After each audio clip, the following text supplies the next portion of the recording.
Hello guys, मैं हूँ Virendra Prajapati, MA political science. और आज हम पॉलिटिकल साइंस का सेकंड चैप्टर करेंगे, द्विध्रुवीयता का अंत, एंड ऑफ बाइपोलैरिटी इस चैप्टर का नाम है।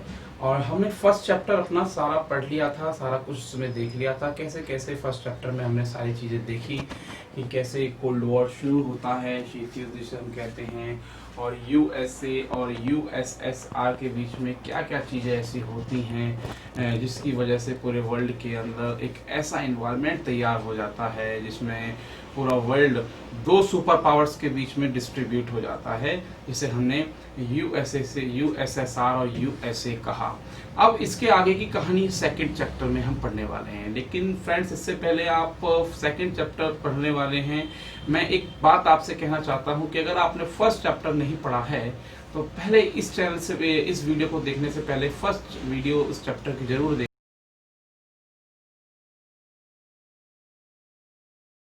पार्ट 2 में शायद इतना कुछ चीज समझ में नहीं आए, तो इसलिए आपको पार्ट 1 देखना जरूरी है। और अपने नोट्स, पेन, कॉपी साथ में जो लेकर के बैठना है बैठिए, और नोट्स लगातार से प्रिपेयर करते रहिए, और एक अच्छी सोच के साथ कि हमने इस साल 2021 में जब हम बोर्ड में अपियर होंगे तो कुछ अलग से एक नया करके दिखाएंगे। एक मेहनत अच्छी करनी है, अच्छे नोट्स बनाने हैं, और स्क्रीन पर नोट्स हैं, आपकी स्क्रीन के ऊपर नोट्स हैं, उसके स्क्रीनशॉट लेते हुए चलें। और मैं जो बातें कह रहा हूं और उसको अपने कान में ईयरफोन लगाकर सुनते रहें। बहुत ही कुछ चीजें समझ में नहीं आती हैं तो उन्हें फिर से देखें, रिवाइंड करें, चीजों को समझें। कोई भी चीज समझ में नहीं आए तो कमेंट बॉक्स में अपने कमेंट डाल दीजिए। मेरा फ़ोन नंबर भी है, फ़ोन नंबर पे आप कॉल्स कर सकते हैं, मोबाइल नंबर पर मुझसे कोई किसी भी क्वेश्चंस जो आपको नहीं समझ में आ रहा है पूछ सकते हैं। क्वेश्चंस सिर्फ वही बताऊंगा जो एग्जाम में आएंगे। मैं बार बार ये रिपीट करता हूं, मुझे इतना सारा पढ़ाने का शौक नहीं है। मैं सिर्फ उतना पढ़ाता हूं जितना कंटेंट की आपको नीड है, जितने पेपर में आएगा, जितना एग्जामिनर पूछता है, उससे ज्यादा हमें नहीं पढ़ना है। इस चैप्टर में भी अप्रोक्स 9 और 10 जो क्वेश्चंस हैं, हम हाफ पार्ट इस क्वेश्चन का आज हम कर लेंगे। तो फ्रेंड्स, शुरू करते हैं हम इस क्लास को, जिसमें हम सेकंड चैप्टर हम पढ़ने वाले हैं। इसका नाम है द्विध्रुवीयता का अंत। मैं थोड़ा सा फर्स्ट चैप्टर पहले आपको बता देता हूँ। फर्स्ट चैप्टर हमने पढ़ा था कि कैसे कैसे यूएसए और यूएसएसआर की बीच में एक वॉर शुरू हो जाता है, और जो 1945 से स्टार्ट होता है, 1990 तक चलता है। 1945 से शुरू होता है, 1990 तक वो चलता रहता है। वो लड़ाई फिर चलती रहती है, और उस बीच में क्यूबा क्राइसिस भी होता है, क्यूबा मिसाइल संकट जिसे हम बोलते हैं, कोरिया क्राइसिस भी होता है, और काफी कुछ उसमें उस चैप्टर में हमें देखने को मिलता है। अभी चैप्टर 1 के भी कुछ क्वेश्चंस हमारे जो अभी रह गए थे, तो उन क्वेश्चंस को मैं फिर से आपको एक और वीडियो डालूंगा चैप्टर 1 से रिलेटेड। जो एक्स्ट्रा क्वेश्चंस थे वो उसको वहां पर हम पूरा करा देंगे। लेकिन आप फर्स्ट वीडियो को जरूर देख लें, उसके बाद सेकंड वीडियो देखें, आपको सारा समझ में आना शुरू हो जाएगा। अब बात हम करते हैं द्विध्रुवीयता का अंत। चैप्टर का नाम है, जैसा कि आपकी स्क्रीन पर आपको दिखाई पड़ रहा है, ये आपके है द्विध्रुवीयता का अंत, चैप्टर का नाम है। तो द्विध्रुवीयता का अंत, तो इस चैप्टर को पहले नाम से समझिए, नाम क्या कहना चाहता है। हमने देखा था 1945 में क्या था कि वर्ल्ड में ओनली 2 सुपर पावर थी, ठीक है। 1945 में वर्ल्ड में ओनली 2 सुपर पावर थी, एक थी यूएसए और एक थी रशिया, मतलब यूएसएसआर। एक USA, United state of America, और सेकंड थी रशिया, यूएसएसआर इसको हमने कहा है। अच्छा, इसी को हमने बोला है दो ध्रुव, 2 पोल्स। इन्हीं को हम 2 ध्रुव कहते हैं। विश्व में पहले जो वर्ल्ड था 1945 से लेकर 1990 के बीच तक, वर्ल्ड 2 पोल्स में डिवाइडेड था, 2 ध्रुवों में बटा हुआ था। वो 2 ध्रुव थे USA and USSR. USSR means Russia. और अब द्विध्रुवीयता का अंत इस चैप्टर में हम पढ़ेंगे। अभी तक तो हमने पढ़ा था यूएसए और यूएसएसआर की लड़ाई कैसे हुई, क्या क्या इस लड़ाई में हुआ, कैसे फाइट थी, क्या इस वॉर में हुआ, ये सारा हमने फर्स्ट चैप्टर में अपने देखा था। लेकिन जो ये फर्स्ट चैप्टर, सेकंड जो चैप्टर है, सेकंड चैप्टर में हम ये देखने वाले हैं कि द्विध्रुवीयता का अंत कैसे हुआ। जो 2 ध्रुव थे यूएसएसआर और यूएसए, ये कैसे इनका 2 ध्रुवों का अंत हुआ।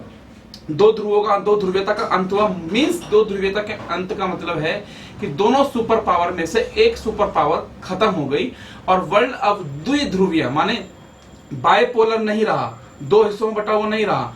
वर्ल्ड सिर्फ अब वन पोलर हो गया, यूनिपोलर इसको बोलते हैं हम, यूनिपोलर हो गया, एक ध्रुवीय हो गया, विश्व में केवल अब एक ध्रुव था, उसको हम बोलते हैं एक ध्रुवीय विश्व। अब आपसे पूछा जाएगा, पहले प्रश्न आपसे ये बनेगा कि द्विध्रुवीयता क्या है। पहला प्रश्न आपका ये बनेगा कि द्विध्रुवीयता क्या है, तो आप इसका उत्तर ये लिख सकते हैं, अपनी नोटबुक के अंदर नोट डाउन करते रहिए, पढ़ते सुनते रहिए चीजों को, और वीडियो को पॉज करके या फिर स्पीड जो है उसकी स्लो करके आप वीडियो को सुन सकते हैं और आंसर को लिख सकते हैं। बच्चे, पहला क्वेश्चन ये भी बन सकता है कि द्विध्रुवीयता का क्या अर्थ है। तो द्विध्रुवीयता को आप ऐसे एक्सप्लेन करेंगे कि 1945 से लेकर के 1990 के बीच तक विश्व जो है दो हिस्सों में बटा रहा। 1945 से लेकर 1990 तक विश्व दो भागों में बटा रहा। इसी स्थिति को द्विध्रुवीयता कहा जाता है, जब विश्व में केवल शक्ति के दो ही केंद्र थे, यूएसए और यूएसएसआर। इसी को हम बोलते हैं द्विध्रुवीयता। लेकिन ये द्विध्रुवीयता का अंत कैसे हुआ, ये इस चैप्टर में हम पढ़ने वाले हैं। तो पहले हम इस चैप्टर को पढ़ें। तो उस चैप्टर को जानने से पहले मैं आपको बताना चाहता हूं कि 1990 तक दो ध्रुवों के बीच की लड़ाई चलती रही। 1945 से लेकर के 1990 तक दो ध्रुवों के बीच की लड़ाई चलती रही। लेकिन 1990 में कुछ ऐसा हुआ कि 1990 में कुछ ऐसा हुआ कि यूएसएसआर खत्म हो गया, यूएसएसआर बिखर गया, यूएसएसआर टूट गया।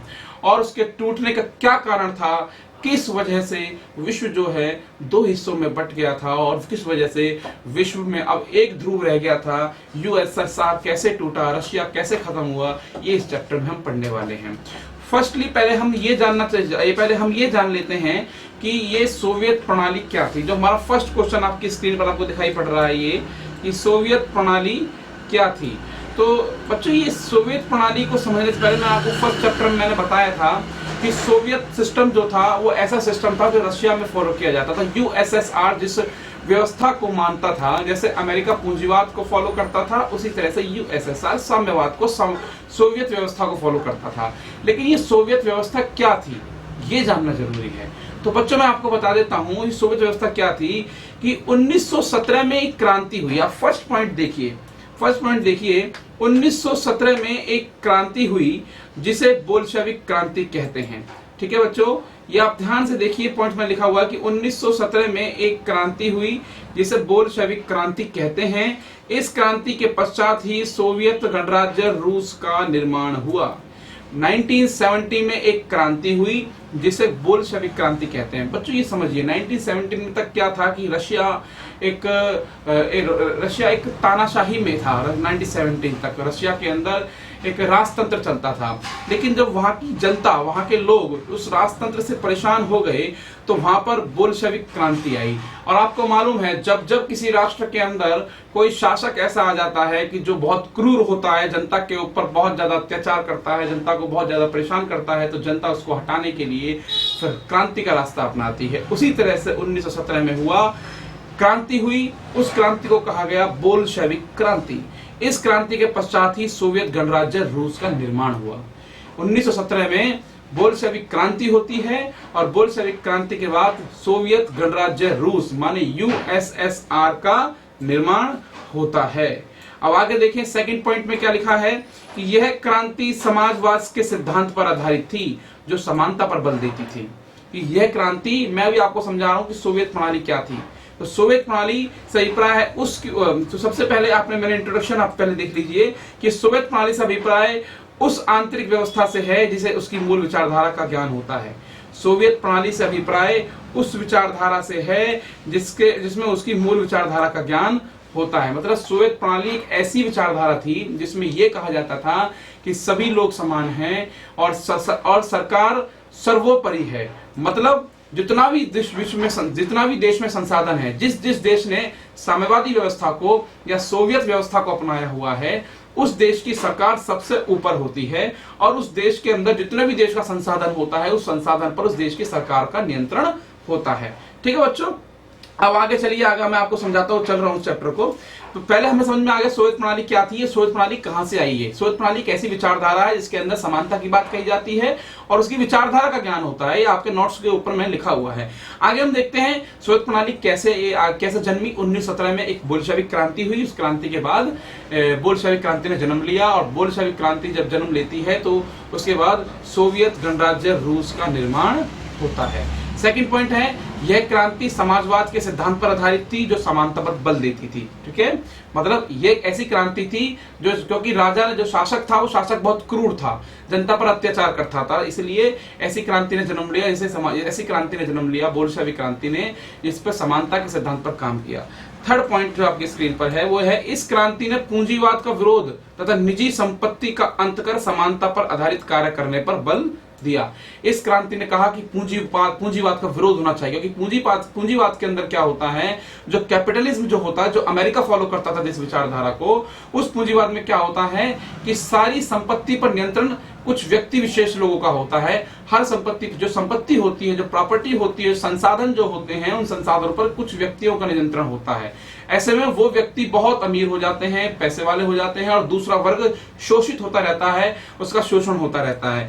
लेकिन वहीं जो साम्यवादी व्यवस्था है, साम्यवादी व्यवस्था के अंदर संपत्ति के ऊपर नियंत्रण सरकार का होता है, और सरकार उन सब चीजों का आवंटन कैसे करती है कि जनता की लाभ के लिए। आप इसको इस एग्जांपल से समझ सकते हैं। आप देखिए, भारत की जो अर्थव्यवस्था है, भारत की अर्थव्यवस्था साम्यवादी और पूंजीवादी दोनों है। भारत की जो इकोनॉमी है वो इकोनॉमिस्ट भी, भारत की जो इकोनॉमी है वो कैपिटलिस्ट भी है और सोशलिस्ट भी है। कैसे? पूंजीवादी भी है और साम्यवादी भी है। भारत की अर्थव्यवस्था साम्यवादी और पूंजीवादी दोनों है। पूंजीवादी कैसे है? आपने भारत के अंदर प्राइवेट हॉस्पिटल देखे होंगे, प्राइवेट एयरलाइंस देखी होंगी, प्राइवेट स्कूल देखे होंगे। ये एग्जाम्पल है पूंजीवादी विचारधारा का, क्योंकि यहां पर पूंजीवादी विचारधारा में सिर्फ और सिर्फ पूंजीवादी विचारधारा में केवल और केवल लाभ कमाना एकमात्र उद्देश्य होता है। आप एग्जाम्पल लीजिए, आपको मान लीजिए एक फ्लाइट से आपको दिल्ली से मुंबई जाना है, और आपने एक व्यक्ति टिकट लेता है एयर इंडिया की, और एक व्यक्ति टिकट लेता है इंडिगो की। तो इंडिगो की टिकट 7 से 8 हजार की आती है, और एयर इंडिया की टिकट लगभग 4 से 5 या 6 हजार में आ जाती है। अलग अलग, मतलब थोड़ा फर्क आपको दिखाई पड़ता है। ऐसा क्यों होता है? क्योंकि जो एयर इंडिया है वो सरकारी है, और जो इंडिगो है वो प्राइवेट है। प्राइवेट जो कंपनियां जो होती हैं अपने लाभ को ज्यादा महत्व देती हैं, सरकारी कंपनियां इतना ध्यान लाभ को नहीं देती हैं। उनका एकमात्र उद्देश्य होता है जनता को सुरक्षा और सुविधाएं मुहैया कराना। तो जो पूंजीवादी व्यवस्था होती है वो प्राइवेटाइजेशन पर डिपेंड करती है, और जो साम्यवादी व्यवस्था होती है उसके अंदर गवर्नमेंट सिस्टम पर ज्यादा पावर होती है। ठीक है, तो थर्ड पॉइंट में बता रहा था, इस क्रांति ने पूंजीवाद का विरोध तथा निजी संपत्ति का अंत कर समानता पर आधारित कार्य करने पर बल दिया। वहीं हम देखते हैं अगला जो पॉइंट है वो ये है अगला जो पॉइंट है वो है फोर्थ पॉइंट, जो है वो ये आपके स्क्रीन पर है कि बोल्शेविक क्रांति ने एक ऐसी शासन व्यवस्था का निर्माण किया जो केंद्रीय तथा राज्य नियंत्रण पर टिकी हुई थी। बोल्शेविक क्रांति जब 1917 में आई, इसने एक ऐसी व्यवस्था का निर्माण किया जो केंद्रीय तथा राज्य नियंत्रण पर टिकी हुई थी। वही बात दोबारा से आ गई आपके सामने। मैंने आपको जो बताया कि बोल्शेविक क्रांति के बाद क्या होता है, साम्यवादी व्यवस्था जन्म लेती है, और साम्यवादी व्यवस्था के अंदर यूएसएसआर का निर्माण होता है, और ये यूएसएसआर के अंदर सरकार जो होती है वो ऐसी उस पद्धति पर काम करती है, इसमें सब कुछ उसी के पास, सब कुछ नियंत्रण उसी के पास होता है। तो केंद्रीय तथा राज्य नियंत्रण पर टिकी हुई व्यवस्था इसके अंदर थी। आगे हम बात करते हैं फिफ्थ, जो है इस प्रणाली में एक ही राजनीतिक दल होता था, इस तथा किसी अन्य राजनीतिक दल एवं विपक्ष का इस प्रणाली में कोई स्थान नहीं था। इस प्रणाली में एक ही राजनीतिक दल होता था तथा किसी अन्य राजनीतिक दल अथवा विपक्ष का इस प्रणाली में कोई स्थान नहीं था। इसे बोलते हैं साम्यवादी व्यवस्था, इसे बोलते हैं सोवियत प्रणाली। इस प्रणाली की एक विशेषता यह भी थी कि इसमें राजनीतिक दल केवल एक ही था।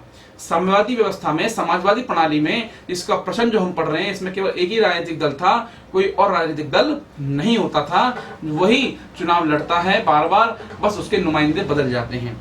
अगला छठा पॉइंट जो है वो ये है कि अतः इसी बोल्शेविक नियंत्रित प्रणाली को सोवियत प्रणाली कहते हैं। अतः इसी बोल्शेविक नियंत्रित प्रणाली को सोवियत प्रणाली कहते हैं। जो आपका पहला प्रश्न जो था जिसको हम पढ़ रहे थे वो ये था कि सोवियत प्रणाली क्या थी। तो सोवियत प्रणाली क्या थी, तो आपका फर्स्ट क्वेश्चन ये था। तो उसमें हमने देखा सोवियत प्रणाली से अभिप्राय उसकी आंतरिक व्यवस्था से है, जिसमें उनकी मूल विचारधारा का ज्ञान होता है। फर्स्ट पॉइंट जो था ये था कि 1917 में एक क्रांति हुई, इस क्रांति के बाद बोल्शेविक क्रांति ने जन्म लिया। सेकंड पॉइंट आपका ये था, यह क्रांति समाजवाद के सिद्धांत पर आधारित थी जिसमें समानता पर बल दिया गया था। थर्ड पॉइंट था, इस क्रांति ने पूंजीवाद और साम्यवाद का विरोध किया और निजी संपत्ति का विरोध किया तथा समानता पर आधारित कार्य करने की बात कही। और फोर्थ पॉइंट था, बोल्शेविक क्रांति ने एक ऐसी शासन व्यवस्था के निर्माण की बात कही जो नियंत्रित थी, जिस पर राज्य का शासन होता था, सब कुछ सरकार के हाथ में होता था। और जो फिफ्थ पॉइंट था, इस प्रणाली में एक ही राजनीतिक दल होता था और कोई दूसरा राजनीतिक दल नहीं होता था। और फिफ्थ पॉइंट में हमने देखा था, इस प्रणाली में एक ही राजनीतिक दल होता था तथा किसी अन्य राजनीतिक दल एवं विपक्ष का इस प्रणाली में कोई स्थान नहीं था। जो सिक्स्थ पॉइंट हमारा था वो यह है कि अतः इसी बोल्शेविक नियंत्रित प्रणाली को सोवियत प्रणाली कहते हैं। सिंपल है बच्चों, कुछ भी इसमें नहीं है। सोवियत प्रणाली क्या थी? 1917 में क्रांति हुई थी, क्रांति के बाद एक ऐसी प्रणाली ने जन्म लिया, इसको सोवियत प्रणाली कहा जाता है। उसी के बाद एक यूएसएसआर राज्य का जन्म होता है इसी प्रणाली के साथ ही। यह प्रणाली समानता के सिद्धांत पर काम करती थी। इस प्रणाली के अंदर एक राजनीतिक दल होता था और इस प्रणाली के अंदर बोल्शेविक क्रांति की इसी प्रणाली को सोवियत प्रणाली कहा जाता है। हम आगे चलते हैं, अगला प्रश्न हम देखते हैं। अगला प्रश्न है कि सोवियत प्रणाली की कौन सी अच्छी बातें थी जिसने उसे महाशक्ति बनाया। ये वेरी इंपॉर्टेंट है बच्चों। पहले देखिए, हमने इस चैप्टर में ये पढ़ना है कि सोवियत प्रणाली के बारे में तो हम पढ़ ही रहे हैं। इस चैप्टर में हमने ये पढ़ना है कि द्विध्रुवीयता का अंत कैसे हुआ, मतलब यूएसएसआर का अंत कैसे हुआ। तो यूएसएसआर के अंत को जानने से पहले हम ये जान लेते हैं कि यूएसएसआर एक बना कैसे था, इसका जन्म कैसे हुआ था, वो कितना शक्तिशाली कैसे बना, क्या उसके कारण थे। तो ये चीजें हमने पहले देख ली थी। फर्स्ट चैप्टर में हमने सारा कुछ पढ़ लिया था यूएसएसआर यूएसए के बारे में, और पिछले क्वेश्चन में हमने पढ़ लिया कि सोवियत प्रणाली कैसे जन्म लेती है, कैसे आगे बढ़ती है। अब ये पूछ रहा है कि सोवियत प्रणाली की कौन सी अच्छी बातें थी जिसने उसे महाशक्ति बनाया। तो बच्चों, बहुत सारी ऐसी चीजें थी सोवियत प्रणाली की जिसने उसे महाशक्ति बनाया। इसने एक बहुत अच्छी, एक दुनिया में इतनी शक्तिशाली देश के रूप में विकसित किया जिसमें उसने 1945 से लेकर 1990 तक अमेरिका को टक्कर दी। ऐसी क्या चीजें थी जिसने सोवियत प्रणाली को इतना ताकतवर बना दिया था। तो सोवियत प्रणाली द्वितीय विश्व युद्ध के बाद एक महाशक्ति के रूप में उभरी। सोवियत प्रणाली की अर्थव्यवस्था दुनिया के अन्य देशों से ज्यादा विकसित थी, अमेरिका को छोड़कर। ये ध्यान रखिएगा, सोवियत प्रणाली द्वितीय विश्व के बाद तेजी से उभरी। सोवियत प्रणाली द्वितीय विश्व युद्ध के बाद तेजी से उभरी और इसकी जो अर्थव्यवस्था थी दुनिया के अन्य देशों की अर्थव्यवस्था की तुलना में बहुत एडवांस थी, अमेरिका को छोड़कर। अमेरिका को ये अर्थव्यवस्था सीधे टक्कर भी दे रही थी। आगे हम पढ़ते हैं, सोवियत प्रणाली की ऐसी कौन सी अच्छी बातें थी जिसने उसे इतना शक्तिशाली बनाया। मैंने स्क्रीन पर देखिए, ये डायग्राम के थ्रू सारे पॉइंट्स को एक्सप्लेन किया हुआ है कि कौन सी ऐसी अच्छी बातें थी इसने सोवियत प्रणाली को एक इफेक्टिव और एक ताकतवर और स्ट्रॉन्ग सिस्टम बना दिया। वो क्या क्या चीजें थी। तो पहला देखिए सिस्टम है उसका संचार प्रणाली।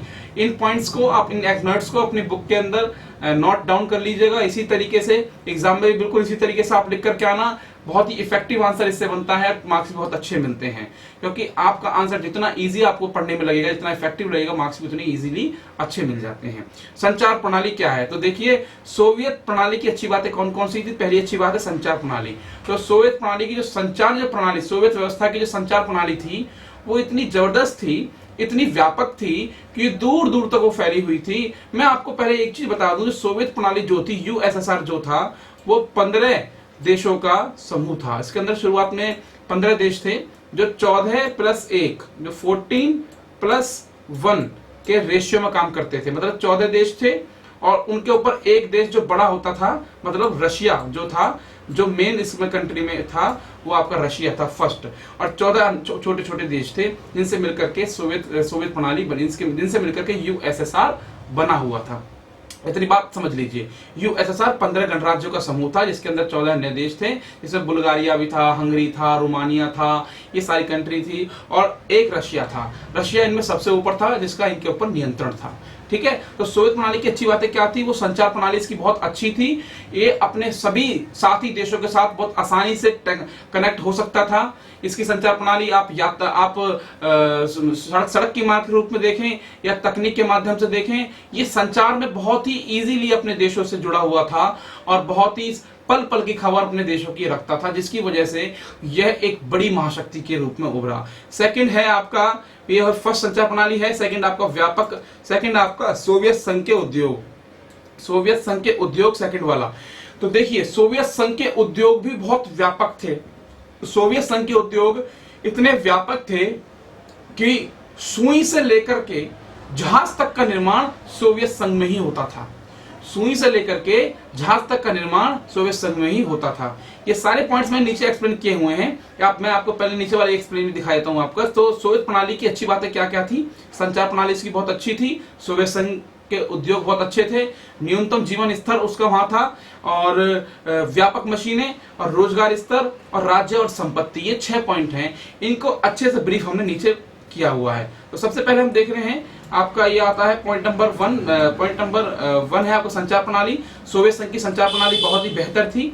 उसके पास बहुत अच्छे ऊर्जा के संसाधन थे। खनिज तेल, लौह इस्पात आदि इसमें शामिल थे।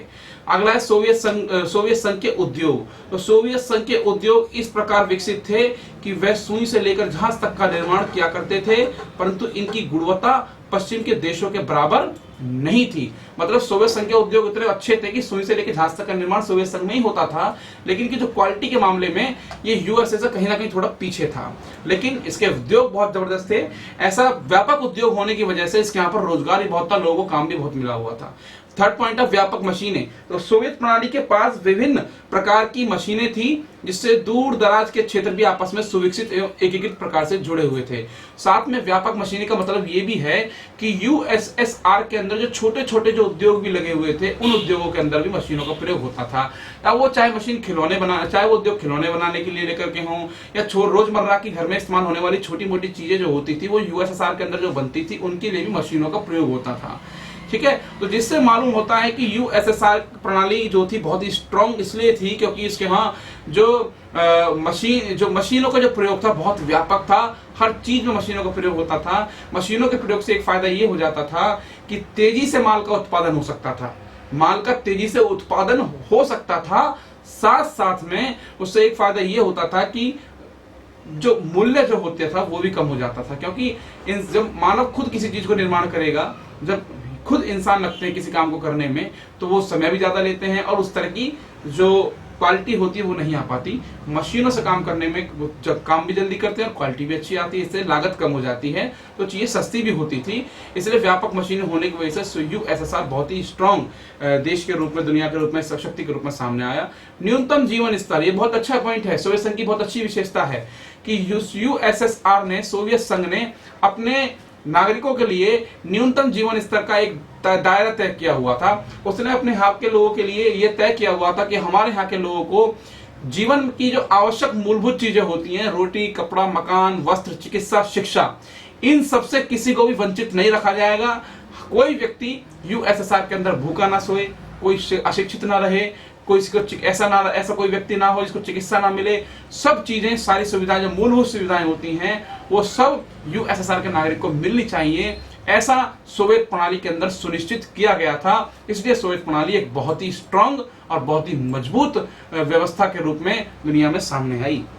अगला है रोजगार स्तर। आप देखिए अगला पॉइंट है 5वां, रोजगार स्तर। तो सोवियत प्रणाली का रोजगार जो स्तर था, सोवियत संघ में उद्योग विकसित थे और अर्थव्यवस्था भी मजबूत थी, अतः रोजगार स्तर भी उच्च कोटि का था, बेरोजगार नहीं थी। तो उद्योग विकसित थे, मैंने आपको बताया बड़े बड़े उद्योग लगे हुए थे और हर चीज बनती थी यूएसएसआर के अंदर। वो आपकी सुई भी थी, वो आपकी जहाज भी जो होता था, मतलब सुई से लेकर जहाज तक का निर्माण देश में ही होता था। इसलिए हर आदमी को नौकरी मिली हुई थी। और जब जिस देश के अंदर कोई बेरोजगारी नहीं होती, उस देश की उत्पादन क्षमता अच्छी होती है, उस देश के लोगों का जीवन स्तर भी अच्छा होता है। इसलिए यूएसएसआर एक मजबूत देश राष्ट्र के रूप में सामने आया। अगला पॉइंट है इसमें बताया गया है, अगला पॉइंट है 5वां, राज्य और संपत्ति। राज्य और संपत्ति मैं आपको दिखा देता हूं। अगला पॉइंट है 5वां, राज्य और संपत्ति। सोवियत संघ में प्रमुख रूप से संपत्ति पर राज्य का स्वामित्व होता था। राज्य में उत्पादन पर स्वामित्व का अलावा नियंत्रण भी राज्य का ही होता था। मतलब पॉइंट को समझने की कोशिश कीजिए। सोवियत संघ में प्रमुख रूप से संपत्ति पर राज्य का स्वामित्व होता था। जो सोवियत संघ के अंदर जो संपत्ति होती थी ना, जैसे मान लीजिए हॉस्पिटल हैं, विद्यालय हैं, और आपके रेलवे है, बसेस हैं जो चल रहे, मतलब जितनी भी चीजें देश के अंदर थी, उन सब चीजों के ऊपर सरकार का नियंत्रण होता था। और सरकार उन सब चीजों का प्रयोग जनता के कल्याण के लिए करती थी, जिससे यह राष्ट्र बहुत ही जल्दी बहुत ही मजबूत रूप से दुनिया के सामने उभरता गया और इसने 45 सालों तक अमेरिका से जंग लड़ता रहा, अमेरिका से लड़ाई लड़ता रहा और उसको टक्कर देता रहा और शीत युद्ध का जो माहौल है इन दोनों के बीच में बना रहा। ये वजह थी कि सोवियत प्रणाली जो है कैसे एक बड़ी शक्ति के रूप में सामने आई। हम एक बार फिर से देख लेते हैं इस क्वेश्चन को। क्वेश्चन था कि सोवियत प्रणाली की कौन कौन सी अच्छी बातें थी जिसने उसे महाशक्ति बनाया, तो हमने पॉइंट्स पढ़ लिए। संचार प्रणाली इसकी बहुत अच्छी थी, सोवियत संघ के उद्योग थे, न्यूनतम जीवन स्तर को उसके यहाँ पर तय किया हुआ था, व्यापक मशीनें थी, रोजगार स्तर बहुत अच्छा था और राज्य और संपत्ति का निर्माण वहां पर किया हुआ था। अब हम आगे देखते हैं, आगे है अगला प्रश्न है क्वेश्चन नंबर 3। ये क्वेश्चन क्या कहता है कि सोवियत प्रणाली के दोष। अब सोवियत प्रणाली की कुछ अच्छी बातें थी तो दोष भी होंगे, भाई दोष होंगे तभी तो इसका विघटन हुआ, तभी तो ये महाशक्ति खत्म हुई। अगर इसमें अगर ये खत्म ही ना हो, अगर इसमें दोष ही ना होते तो खत्म क्यों होती। तो कुछ इसमें कमियां ऐसी थी सोवियत प्रणाली के अंदर जिसकी वजह से सोवियत प्रणाली धीरे धीरे खत्म होती हुई चली गई। तो सोवियत प्रणाली का दोष क्या क्या थे? पहला दोष था पूर्ण स्वतंत्रता का ना होना, दूसरा था रूस पर दबाव, तीसरा है पहला स्वतंत्रता का ना होना, दूसरा रूस पर दबाव, तीसरा है सोवियत संघ में सुधार की आवश्यकता, चौथा है लोकतंत्र का ना होना, पांचवा है नौकरशाही प्रणाली। ये 5 चीजें ऐसी थी जिससे सोवियत संघ के अंदर बहुत बड़े दोष आ गए, बहुत बड़ी कमियां आ गई और इन दोष आने की वजह से, इन कमियों के आने की वजह से सोवियत व्यवस्था धीरे धीरे खत्म होती हुई चली गई। इनका ब्रीफली एक्सप्लेनेशन हम नीचे दिया हुआ है। तो इससे पहली समस्या है सोवियत प्रणाली का विघटन क्यों हुआ। तो सोवियत प्रणाली का विघटन जो सबसे पहला कारण है नौकरशाही प्रणाली। सोवियत संघ के अंदर अति केंद्रीकृत नौकरशाही प्रणाली थी। सोवियत संघ के अंदर अति केंद्रीकृत नौकरशाही प्रणाली थी जिसे लोगों का जीवन कठिन बना दिया था। तो सोवियत संघ के अंदर अति केंद्रीकृत नौकरशाही प्रणाली थी, इसने लोगों का जीवन अति कठिन बना दिया था। आप समझने की कोशिश कीजिए इस पॉइंट को, नौकरशाही प्रणाली मतलब क्या होता है। आपने देखा होगा हमारा देश भी जो है उसको ब्यूरोक्रेट्स चलाते हैं। हमारे देश को कौन लोग चलाते हैं? बड़े बड़े अफसर चलाते हैं, इनको IAS IPS अफसर हम लोग कहते हैं, ठीक है। ऐसी तरीके से सोवियत संघ के अंदर भी बड़े बड़े अफसर जो होते थे उनको हम नौकरशाह कहते हैं, नौकरशाह। तो सोवियत संघ के अंदर सब कुछ नौकरशाहों के हाथ में था, सब कुछ बड़े बड़े अफसरों के हाथ में था और ये लोग जनता के से बिल्कुल विमुख हो चुके थे, जनता के प्रति बिल्कुल भी जवाबदेह नहीं थे। ऐसा होने की वजह से जनता से इनके संबंध खत्म हो चुके थे, जनता से संवाद ये लोग नहीं करते थे। ऐसा होने की वजह से जनता का सोवियत प्रणाली से विश्वास उठता गया। तो नौकरशाही प्रणाली बहुत ज्यादा केंद्रीकृत हो गई, मतलब बहुत ज्यादा सिकुड़ कर रह गई, जिसकी वजह से सोवियत संघ धीरे धीरे खत्म होता हुआ चला गया। इसमें दोष उत्पन्न हो गया। अगला है लोकतंत्र का ना होना। सोवियत संघ में लोकतंत्र की तरह अपनी बात नहीं कह सकते थे तथा इस व्यवस्था में लोगों को पहल करने की आदत भी समाप्त हो गई थी। लोकतंत्र का ना होना, हड़प्पा मतलब सोवियत व्यवस्था जो थी उसके अंदर लोकतंत्र भी नहीं था। क्योंकि लोकतंत्र क्यों नहीं था? आप देखिए लोकतंत्र कहाँ होता है? जहां पर लोगों को अपनी बात कहने की आजादी हो, लोगों को कुछ अपने विचारों को रखने की आजादी हो। लेकिन सोवियत प्रणाली में ऐसा कुछ भी नहीं था, लोग अपनी बात को कह नहीं सकते थे। और दूसरा, इस व्यवस्था में लोगों को पहल करने की आदत खत्म हो गई। पहल करना माने किसी चीज को लेकर गलत को गलत कहने की जो आदत जो होती है लोगों की, वो एक अच्छे लोकतांत्रिक देश में होती है। लेकिन सोवियत प्रणाली में वो आदत खत्म हो गई, जिसकी वजह से सोवियत प्रणाली में दोष उत्पन्न हो गया। तीसरा पॉइंट है आपका सोवियत संघ में सुधार की आवश्यकता। सोवियत संघ में सुधार की कुछ आवश्यकता भी थी। सोवियत संघ की लगभग सभी संस्थाओं में सुधार की आवश्यकता थी, क्योंकि सोवियत संघ की लगभग सभी संस्थाओं में सुधार की आवश्यकता थी, क्योंकि सोवियत संघ में एक ही दल का शासन था जिसने सभी संस्थाओं को लोगों के प्रति अनुत्तरदायी बना दिया। समझिए, सोवियत संघ में सुधार की आवश्यकता थी क्योंकि सोवियत संघ के अंदर एक ही राजनीतिक दल था। अब आप समझिए, देश के अंदर कोई भी एक राजनीतिक, आप हमारे देश को लेकर सोचिए। मान लीजिए भारत में एक ही राजनीतिक दल होता। आप तो बहुत सारे राजनीतिक दल हैं, बीजेपी भी है, कांग्रेस है, सपा है, बसपा है, AAP है, TMC है, JDU है, LNJP है, बहुत सारी पार्टियां हैं।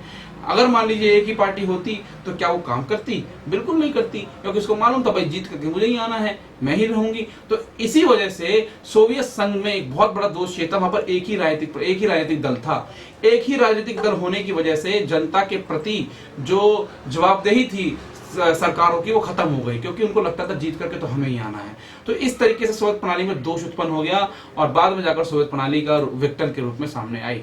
पूर्ण स्वतंत्रता का ना होना। सोवियत प्रणाली में पूर्ण स्वतंत्रता भी नहीं थी।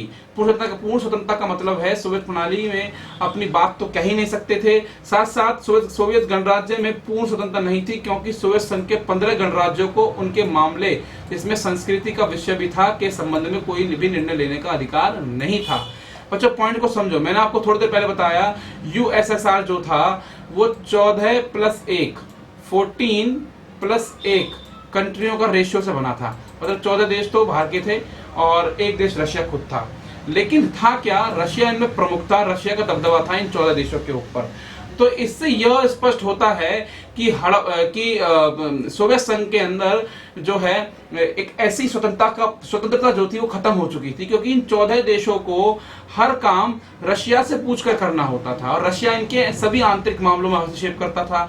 तो इस वजह से सोवियत संघ के अंदर क्या हो गया, सोवियत संघ के अंदर दोष उत्पन्न हो गया, वहां पर पूर्ण स्वतंत्रता नहीं रही। अगला है रूस का दबाव, वही पॉइंट दोबारा आ गया सामने, 5वां पॉइंट जो रूस का दबाव था। रूस ने इतना अतिरिक्त दबाव बनाना शुरू कर दिया इन 14 देशों के ऊपर कि हर मामले को इनके ऊपर थोपने लगा, इन देशों के आंतरिक मामलों में आवश्यकता से ज्यादा हस्तक्षेप करने लगा, जिससे धीरे धीरे जो है धीरे धीरे जो है यूएसएसआर खत्म होना शुरू हो गया। मैंने कहा हड़प्पा का चैप्टर पढ़ाया था तो इसलिए बार बार हड़प्पा मुंह से निकल रहा है। खैर चलिए, अभी जो हमने क्वेश्चन पढ़े हैं ये 3 क्वेश्चन मेन थे, इनको हम फिर से एक बार से देख लेते हैं क्वेश्चन कौन से। अगले जो क्वेश्चन होंगे मैं अगली वीडियो में डालूंगा, उसको हम पढ़ेंगे। अभी इन 3 जैसा जैसा मैं आपको क्वेश्चन बताता जा रहा हूँ, इन क्वेश्चनों को आप समझते जाइए, पढ़ते जाइए। 3 क्वेश्चन मैंने आपको बता दिए, तीनों मेन इंपॉर्टेंट क्वेश्चन है बच्चों। इन क्वेश्चंस को मैं डायरेक्ट आपसे इस बात को चैलेंज करता हूँ, इन क्वेश्चंस को आप अपने प्रीवियस ईयर के जो क्वेश्चन पेपर उठाकर देख लो, तीनों क्वेश्चन आपको कहीं ना कहीं मिल जाएंगे। तो ये वही क्वेश्चन है जो हर बार कहीं ना कहीं आते हैं। इन क्वेश्चन को बड़ी ईमानदारी से पढ़िएगा और समझिएगा। और यदि वीडियो को आपको अच्छी लगती है तो लाइक करना और सब्सक्राइब करना बिल्कुल मत भूलिएगा, और अपने फ्रेंड्स को भी शेयर करिएगा, ये सोच करके कि जो दोस्त कहीं बाहर ट्यूशन क्लासेस नहीं ले पा रहे हैं, हैवी फीसेस नहीं दे पा रहे हैं, वो लोग यहाँ पढ़ सकते हैं। उनको एक अच्छा प्लेटफॉर्म एजुकेशन का हम दे रहे हैं यहाँ पर पढ़ने के लिए। आप मन लगा करके पढ़िए, हमें अच्छे रिजल्ट दीजिए। हमें लगेगा कि हमारी जो पढ़ाई, हमारी जो मेहनत है, हम आपके लिए अलग से मेहनत कर रहे हैं, अलग से नोट्स बना रहे हैं, पढ़ रहे हैं कि आपके पास अच्छा कंटेंट जा सके। तो इसके लिए आप बिल्कुल पूरी मेहनत करें। हाँ, आप सब पूरी मेहनत कर रहे हैं। तो मैंने आपको जो आज 3 क्वेश्चन जो पढ़ाए हैं, पहला क्वेश्चन वो आपको ये, सोवियत प्रणाली क्या थी। तो हमने आपको बताया सोवियत प्रणाली एक ऐसी प्रणाली थी जो 1917 में बोल्शेविक क्रांति हुई, बोल्शेविक क्रांति पर इसका जन्म हुआ। यह क्रांति समाजवाद के सिद्धांत पर आधारित थी। इसके अंदर एक राज्य की व्यवस्था की गई थी, नौकरशाही प्रणाली थी, एक राजनीतिक दल होता था इसके अंदर। ये सारी बातें हमने इसके अंदर पढ़ी हैं और समानता के सिद्धांत पर ही बल देती थी। उसके बाद है हमने सेकंड क्वेश्चन पढ़ा, सोवियत प्रणाली की कौन कौन सी अच्छी बातें थी, इससे उसे महाशक्ति बनाया। तो सोवियत प्रणाली की बहुत सारी अच्छी बातें थी जिसने उसे महाशक्ति बनाया। तो उसकी अच्छी बातें क्या थी हमने पढ़ा। संचार प्रणाली इसकी बहुत स्ट्रांग थी, दुनिया में बहुत इजीली कॉन्टेक्ट वो कहीं भी कनेक्ट हो सकता था। सोवियत संघ के उद्योग बहुत व्यापक थे, जो सुई से लेकर जहाज तक का निर्माण उसी के देश में होता था। न्यूनतम जीवन स्तर उसके वहां था, मतलब उसने अपने लोगों के लिए एक जीवन स्तर तय किया हुआ था कि हर व्यक्ति को मूलभूत आवश्यकताएं जीवन में मिलेंगी। अगला है राज्य और संपत्ति। राज्य और संपत्ति के बारे में भी बात ये करता है। आगे कहता है कि राज्य संपत्ति के ऊपर राज्य का ही नियंत्रण होता था। आगे बात करता है रोजगार स्तर। हड़प्पा सभ्यता यूएसएसआर की जो रोजगार स्तर था वो भी बहुत अच्छा था, क्योंकि सारा बड़ा उद्योग यूएसएसआर के अंदर लगा हुआ था, सबको पूरे तरीके से नौकरी मिली हुई थी, कोई भी बेरोजगार नहीं था। इसलिए यूएसएसआर बहुत तेजी से एक स्ट्रांग और मजबूत व्यवस्था के रूप में सामने आई। व्यापक मशीनें भी इसकी थी, मतलब हर काम मशीनों से होता था। इसके लिए भी यूएसएसआर एक स्ट्रांग कंट्री के रूप में, एक स्ट्रांग संगठन के रूप में, ऑर्गेनाइजेशन के रूप में सामने आया। इसने अमेरिका को टक्कर दी। हमने सेकंड क्वेश्चन में पढ़ा था कि सोवियत प्रणाली, थर्ड जो क्वेश्चन हमारा वो ये था कि सोवियत प्रणाली में दोष क्या क्या थे, क्या क्या ऐसी कमियां थी जो सोवियत प्रणाली में दोष उत्पन्न हो गए। तो हमने बताया भाई कुछ अच्छी चीजें थी तो कुछ बुरी चीजें भी थी। बुरी चीजें थी इसलिए सोवियत प्रणाली धीरे धीरे खत्म और खराब हुई। तो सोवियत प्रणाली की बुरी चीजें क्या थी कि पूर्ण स्वतंत्रता नहीं थी सोवियत प्रणाली के लोगों को। ठीक है जी, क्यों पूर्ण स्वतंत्रता क्यों नहीं थी उनको, मैं वाला पॉइंट बता रहा हूँ। पूर्ण स्वतंत्रता नहीं थी क्योंकि वहां के जो लोग थे, जो 14 देश रूस के अधीन काम करते थे, उनके मामलों में रूस आवश्यकता से अधिक हस्तक्षेप करता था, जिससे उनको स्वतंत्रता नहीं थी। ये उसके अंदर दोष था। उस दोष की वजह से यूएसएसआर की जो प्रणाली है वो खतरे में आ गई और उसका विक्टिम भी हो गया। आगे रूस पर दबाव, रूस के ऊपर दबाव उत्पन्न हो चुका था, क्योंकि रूस का दबाव जो छोटे छोटे देशों के ऊपर था, वो हर मामले में छोटे छोटे संस्कृति का मामला हो, किसी तरह के जो फेस्टिवल्स जो लोग मनाते थे या किसी तरह की परंपराओं को जो फॉलो करते थे, उसको लेकर के रूस अपनी आपत्ति दर्ज कराना शुरू कर चुका था। तो छोटे देशों को लगने लगा कि आवश्यकता से अधिक रूस का हस्तक्षेप हो रहा है, जो कि ठीक नहीं है। सोवियत संघ में सुधार की आवश्यकता, सोवियत संघ में सुधार की भी आवश्यकता थी, क्योंकि सोवियत संघ के अंदर पहल करने की जो प्रवृत्ति थी, वो पहल करने की प्रवृत्ति नहीं रह गई थी लोगों में। अब लोग अपनी बात को कह नहीं सकते थे, पूर्ण रूप से स्वतंत्रता नहीं थी, और साथ साथ यूएसएसआर के अंदर एक ही वो सरकार का प्रावधान था, एक ही दल का प्रावधान था। एक दल होने की वजह से यूएसएसआर के अंदर लोकतंत्र नहीं रहा, तो लोकतंत्र नहीं रहा, और नौकरशाही प्रणाली में हमको बताया, नौकरशाही प्रणाली बहुत अति केंद्रीकृत थी, नौकरशाह जनता के प्रति बिल्कुल भी जवाबदेह नहीं थे। अभी के लिए इन 3 क्वेश्चंस को पढ़िए। मैं अभी इस चैप्टर के अंदर आपके लगभग 5 और 6 क्वेश्चन और हैं, वो मैं जब नेक्स्ट वीडियो बनाऊंगा तो उस नेक्स्ट वीडियो में जरूर आपको डाल दूंगा। बच्चों, पिछली जो वीडियो है उसको जरूर देखना, लाइक से शेयर कीजिए, सब्सक्राइब कीजिए, बड़े अच्छे से चीज़ों को पढ़िए। कोई चीज़ समझ में नहीं आती है तो पूछिए, कुछ सुधार हमें अपनी वीडियोस में करना है तो वो भी हमें आप रेमेडीज बताइए, हम वो सब उनका उपाय करेंगे, अच्छे से अच्छा कंटेंट आपके तक पहुँचाने की कोशिश करेंगे। और ज़्यादा से ज़्यादा इस वीडियो को देखें, समझें और अच्छे परिणाम लेकर के आएँ। इन्हीं शुभकामनाओं के साथ मैं अभी आपसे विदा लेता हूं, और फिर तीसरा इसका जो इसी चैप्टर का जो दूसरा पार्ट है उसके अंदर मैं आपको और अन्य क्वेश्चन बता दूंगा। थैंक यू बच्चों।